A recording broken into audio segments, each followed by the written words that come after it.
Good evening students. आज हम अपने इस एजुकेशनल ब्लॉग में आज जो टॉपिक लेकर के आए हैं वो है ग्रीन रिवॉल्यूशन यानी हरित क्रांति।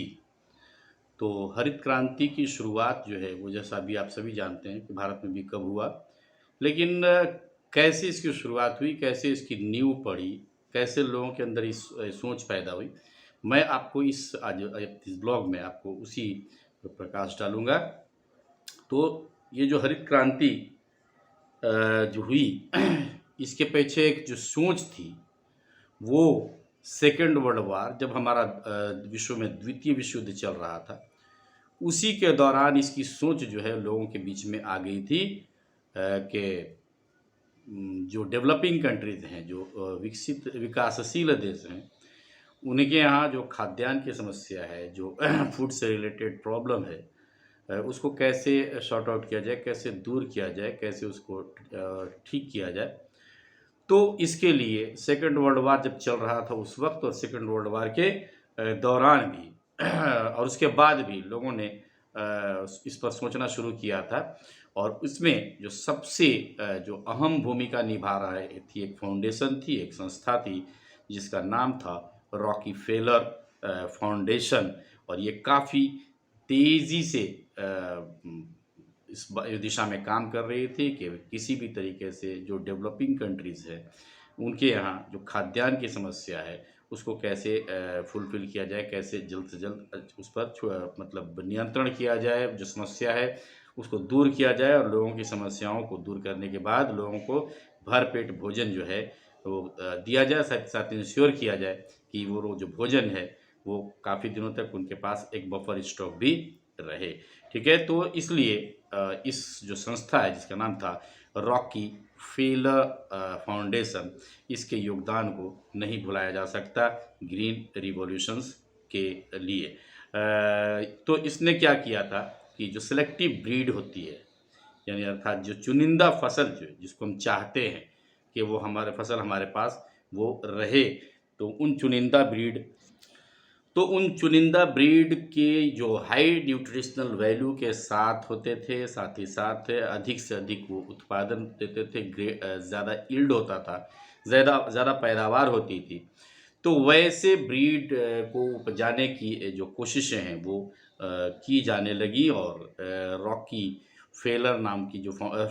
फाउंडेशन नाम की जो संस्था थी वो इसमें बहुत ही आगे बढ़ चढ़ के हिस्सा ले रही थी। तो जो फसल जो तैयार की जा रही थी, विभिन्न देशों में जो साइंटिस्ट थे वो रिसर्च कर रहे थे, और जो नई फसल के जो बीज तैयार किए जा रहे थे इनको मिरेकल क्रॉप्स भी कहते थे, यानी जादुई फसल भी कहा जाता था। वैज्ञानिक जो है वो प्रयत्न कर रहे थे कि चावल और गेहूं, खास करके पैडी एंड व्हीट की जो फसल है वो हम ऐसी फसल तैयार करें वो जो जो जल्दी बढ़ती हो और बहुत ज़्यादा उत्पादन भी दे। जो एक पहले से प्रचलित जो इंडिजिनस ब्रीड हुआ करते थे उनके कंपैरिजन में ये ज़्यादा तेज़ी से बढ़े और ज़्यादा फसल दे, साथ ही साथ जो बीमारियां हैं उनसे भी ये छुटकारा इनको मिले, यानी वो बीमारियों से भी लड़ने, जो भी फसल से संबंधित बीमारियां होती हैं उनसे वो लड़ने में सक्षम हो। तो ये जो कोशिशें थी रंग ला रही थी, और धीरे धीरे ये जो रिसर्च वर्क आगे बढ़ रहा था, और जो नई फसल की जो बीज आ रही थी उससे साल में एक बार नहीं, दो बार नहीं, बल्कि कहीं कहीं पर तो तीन तीन बार फसल उगाई जा रही थी। तो जैसे इंडिजिनस जो ब्रीड हुआ करता था, जो पारंपरिक बीज हुआ करते थे, वो जनरली एक या बहुत अच्छी सुविधा हुई तो दो, नहीं तो जनरली एक ही बार वो फसल उत्पादन देती थी। उसके बाद साल भर के बाद फिर उसको उपजाया जा सकता था, बीच में उपजाने का कोई माध्यम या साधन नहीं हुआ करता था। लेकिन जो ये हाइब्रिड बीज जो आया, जो रिसर्च के बाद जो बीज तैयार किए गए, इनसे फसल 2 से 3 बार साल में तैयार कर लिया जाता था। तो इससे क्या होता था कि मुनाफा बहुत अधिक होता था, साथ ही साथ इसमें जो फसल लगने की जो संख्या हुआ करती थी वो भी काफ़ी ज़्यादा होती थी। तो इससे क्या होता था कि वो मुनाफा भी बहुत ज़्यादा होता था। तो ये जो मुनाफा होता था, जो इंडिजीनस ब्रीड के कंपैरिजन में जब किया जाएगा तो वहाँ पे वो 3 गुना से ज़्यादा मुनाफा हो जाया करता था। तो ऐसा नहीं है कि इसका लोगों ने विरोध नहीं किया, इसका भी विरोध होने लगा था। लेकिन जब देखा गया कि भाई और जो विरोध थे, जिन बातों को लेके, जिन पॉइंट्स को लेकर के विरोध किया जाता था, उन सारे बातों को जब धीरे धीरे वैज्ञानिकों ने दूर किया, तब ये जो ब्रीड्स थे वो ज़्यादा पॉपुलर हो गए और आज की तारीख में प्रायः हर जगह आपको जो हाई यील्डिंग ब्रीड्स ही इस्तेमाल किए जाते हैं। तो ये अच्छा उत्पादन भी देते हैं, अच्छा उत्पादन देते भी थे। और सबसे बड़ी बात क्या थी कि जो बीमारी से लड़ने की जो प्रतिरोधक क्षमता थी इनके अंदर, वो भी विकसित हो चुकी थी, जो पहले इंडिजीनस ब्रीड में ही पाया जाता था। तो एक जो उनके क्रिटिक्स थे, जो उनकी बुराई करने वाले थे, वो उनके पास भी एक टॉपिक हुआ करता था कि भाई ये उत्पादन तो बहुत अच्छा दे देंगे, लेकिन ये शायद विपरीत परिस्थितियों में या जो कीड़े मकोड़ों या फंगस का या माइक्रो ऑर्गेनिजम्स का जो अटैक होता है, शायद उसको झेल नहीं पाएंगे। तो इन लोगों का बस यही एक क्या चीज़ था विरोध करने वालों का। साथ ही साथ जो विरोध करते थे, शुरुआत में उन्होंने कहा कि भाई इसके लिए काफ़ी अधिक पानी चाहिए, काफ़ी अधिक इसके लिए खाद चाहिए, काफ़ी अधिक इसमें कीटनाशक चाहिए, साथ ही साथ इसमें पैसे की भी ज़्यादा ज़रूरत होती है। तो जो छोटे किसान होंगे वो इससे से कैसे लाभ ले पाएंगे, कैसे फ़ायदे ले पाएंगे। लेकिन कहते हैं ना कि जब इंसान ठान लेता है किसी चीज़ को करने के लिए, तो उसके सामने बहुत सारे विरोध आते ही आते हैं, लेकिन वो अपने रास्ते पर चलता रहता है। तो जो वैज्ञानिक थे वो, और जो हमारी, जो मैंने पहले ही बताया, जो फाउंडेशन थी, उस फाउंडेशन के लोगों ने ये प्रयास करना जारी रखा। उन्होंने कभी इससे पीछे मुड़ के नहीं देखा। तो जब ये परिणाम सामने आने लगा, तो ये शुरुआत हुई, जो ग्रीन रेवोल्यूशन का जो परिणाम था वो सामने आने लगा, वो 1960 का जो दशक था, 60 का दशक, उस समय से इसके परिणाम देखने को मिले। लेकिन ये जो अपनी चरम सीमा पर जब गया, तो वो 80 का दशक था, 70 से 80 का दशक था, जब 80% जो यील्ड थी वो इसी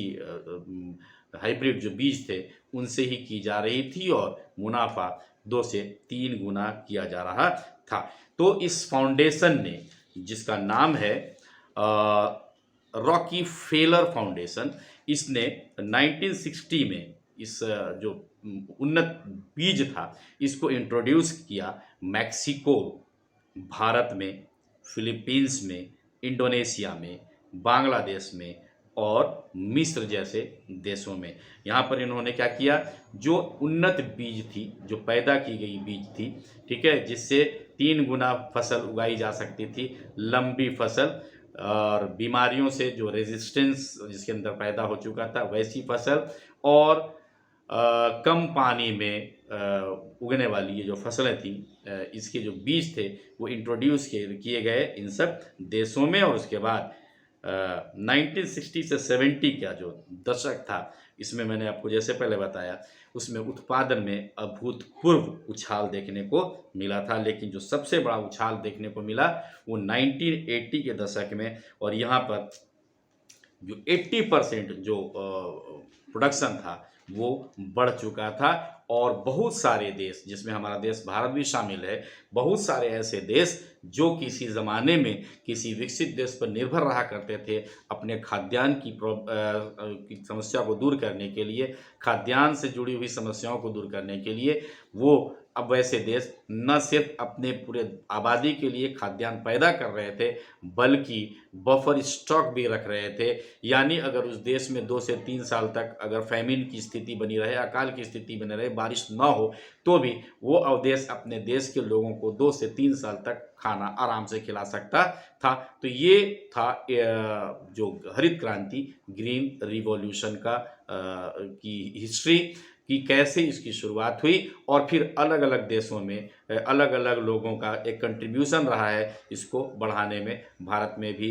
मिस्र में भी, इंडोनेशिया में भी, फिलीपींस में भी। तो सभी जगहों पे अलग अलग लोगों का कंट्रीब्यूशन रहा है, वो विषय अलग है। मैं आगे के एपिसोड्स में आपको इनके बारे में बताऊंगा, लेकिन आज जो मैंने बताया वो बताया कि आखिर ये जो ग्रीन रेवोल्यूशन का जो सोच था, हरित क्रांति का जो सोच था, वो कैसे लोगों के दिमाग में आया, किस संस्था ने इसमें बढ़ चढ़ के हिस्सा लिया, कौन कौन सी समस्याएं लोगों के सामने आई और कौन कौन सी उन सारी समस्याओं को कैसे, जो लोगों के मन में संदेह था, जो लोगों के मन में शक था, नई फसल, नई जो ब्रीड थी उसको लेकर के कैसे हमारे वैज्ञानिकों ने या कैसे उन लोगों ने उसको दूर किया, और न सिर्फ बोल करके बल्कि क्रियान्वित कर करके, ठीक है, उसको सामने ला करके फसल पैदा करके उन्होंने बताया कि जो हम कह रहे हैं वो सही है। और आज आप देख सकते हैं कि हरित क्रांति का ही नतीजा है कि भारत जैसे देश में भी, भारत जो एक ज़माने में अमेरिका पर निर्भर रहा करता था या दूसरे देशों पर निर्भर रहा करता था खाद्यान्न के लिए, गेहूं के लिए, आज भारत दूसरे देशों को देता है, अपने लोगों को पूरा खिलाता है, दूसरे देशों को देता है और साथ ही साथ बफर स्टॉक भी रखता है। तो ये था आज का हमारा ये एपिसोड। उम्मीद करते हैं कि आज का कंटेंट आपको पसंद आया होगा। अगर आपको पसंद आया होगा तो प्लीज़ इसे लाइक कीजिए और मतलब और आप इसको शेयर कीजिए। अगर हो सके तो अपने दोस्तों के बीच में इस चैनल को सब्सक्राइब करने की कोशिश कीजिए।